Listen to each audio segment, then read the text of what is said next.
Good morning, Sunions. I love talking about history. I don't really like talking about, current politics and stuff, but current politics these days is making history. That's why I've been talking about it like pretty much steady for the last year. Let me give you a moment in history that we all know, but probably didn't realize exactly how historical this moment was. Less than a year ago, Trump and Kamala Harris had a debate.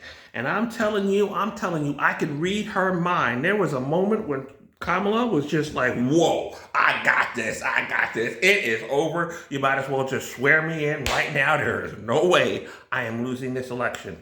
She was probably thinking that at the moment that Trump said, they're eating the cats or they're eating the dogs.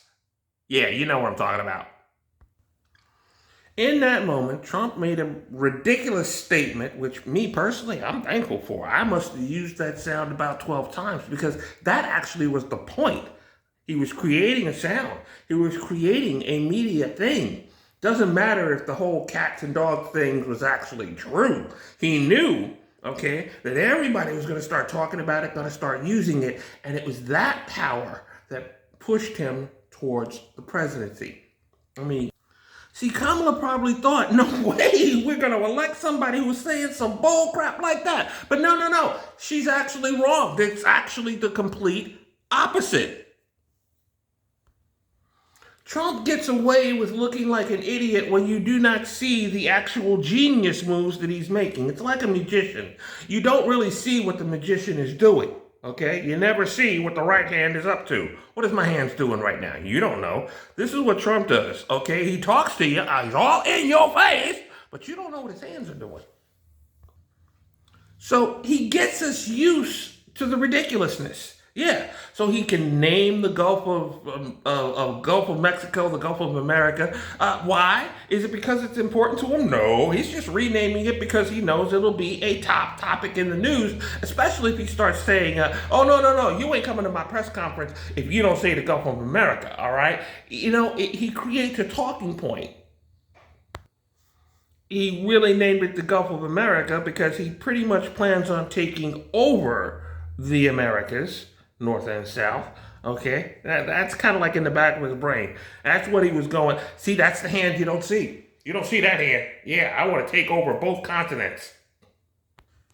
Is this truly a bad thing? Not exactly. The kind of politician that he wants to be is very popular in several countries. Like, see, Argentina, Brazil went that way for a while. Hungary is definitely kind of like, yeah. There's countries all over the place that are switching to this more authoritarian leadership. People like this need control of the media, and beginning with they're eating the cats and they're eating the dogs. Yeah, Trump has been pretty much controlling our media ever since, okay? Because instead of saying, my God, there is no way we want this man holding the button. Yeah, we said, oh, cool. Let's see what else stupid stuff he can come up with. He releases JFK files, MLK files. He releases Amelia Earhart files. He doesn't release the files we want to see. Keeps throwing out other stuff at us. This is the president of peace, but the plan for peace is like this. He's going to wipe out all our enemies and all the people that he thinks are our enemies. And then we will be in a state of peace. Radioactive shrimp. Gay chemicals in our vapes. How's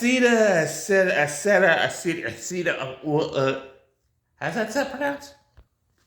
Let's go to war with Denmark and take Greenland from them. They can't stop us, all right? That'd be an easy war. Once I get a war, I have all war powers. You see, once we bought they're eating the cats and they're eating the dogs and didn't just absolutely flip freaking out and bury this politician, once we accepted that as some sort of a norm, okay, that was just the beginning of the craziness. And now the craziness is just straight up never ending. All he needs to do at any point in time, he doesn't like anything that's going on, is write some craziness. Which is kind of what I do every morning. Hmm.